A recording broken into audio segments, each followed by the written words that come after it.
The news that shocked the African continent and left millions of fans in mourning has finally arrived.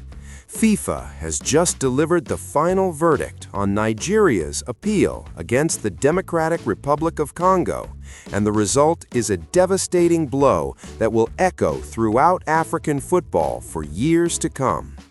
Nigeria, eliminated in the African playoffs, had placed all their hopes on a legal victory in the courts.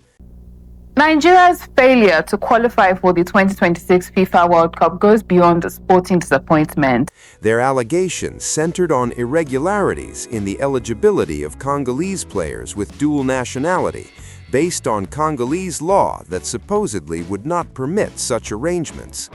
The Super Eagles believed they had discovered a loophole that could overturn their elimination and provide a pathway back to World Cup qualification.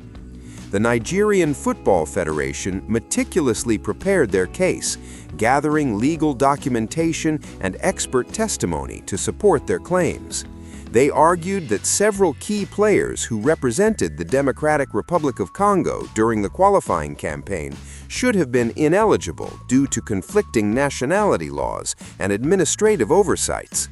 This wasn't just about football regulations, but about interpreting complex international law regarding citizenship and sporting eligibility.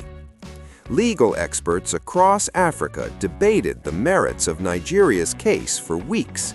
Some believed the Super Eagles had legitimate grounds for their appeal, pointing to precedents where FIFA had reversed qualification decisions based on player eligibility issues.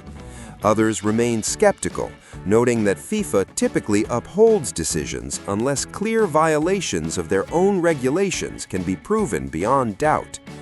The Super Eagles saw this legal challenge as their only remaining chance to revive their World Cup dreams for 2026. They desperately hoped that FIFA would invalidate the Democratic Republic of Congo's victory and grant them the coveted spot in the intercontinental playoffs. The entire nation held its breath, with supporters organizing prayer sessions and social media campaigns to support their legal battle. Nigerian football legends publicly backed the appeal, arguing that their country deserved to compete on the world's biggest stage. Former international stars used their platforms to highlight what they perceived as injustices in the qualification process, claiming that administrative errors should not deny Nigeria their rightful place in the tournament. The stakes couldn't have been higher for Nigerian football. Missing the World Cup would represent not just a sporting disappointment, but an economic catastrophe for the country's football infrastructure. Sponsorship deals, broadcasting revenue, and commercial partnerships all depended on World Cup participation. The financial implications extended far beyond the national team to domestic leagues and youth development programs. But hope crumbled under the weight of FIFA's thorough investigation. After meticulous analysis involving legal experts, administrative officials, and technical committees, FIFA confirmed that the Congolese Federation had followed all required procedures throughout the qualification process. Every administrative step had been completed according to regulations, with proper documentation and approval processes followed to the letter. The eligibility of disputed players was found in complete compliance with FIFA regulations, including possession of valid passports and proper approval for changes of national association. FIFA's legal department examined every aspect of the case, reviewing correspondence between federations, player registration documents, and international transfer certificates.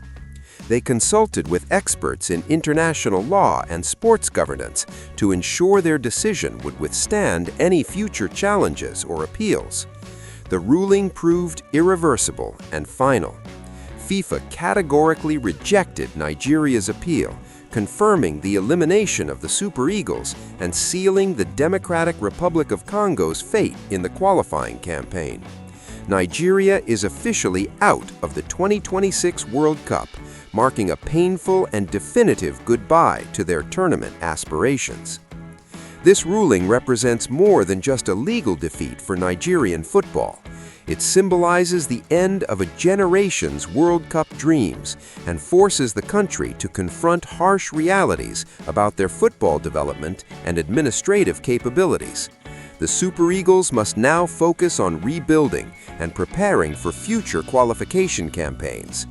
The Democratic Republic of Congo can finally celebrate their achievement without the cloud of legal uncertainty hanging over their qualification. Their players and coaching staff can now concentrate fully on preparing for the intercontinental playoffs, knowing their place in the next phase is secure and undisputed. For African football as a whole, this decision sets important precedents about how eligibility disputes will be handled in future tournaments. FIFA's thorough investigation and decisive ruling demonstrate their commitment to upholding regulations while ensuring fair treatment for all member associations. The ripple effects of this decision will be felt throughout Nigerian society, where football serves as a unifying force and source of national pride. Missing the World Cup represents not just a sporting setback, but a cultural and emotional blow that will take years to overcome. What's your opinion on this decision? Did FIFA act correctly in rejecting Nigeria's appeal? Leave your comment and join the debate about this controversial ruling that has changed the landscape of African football forever.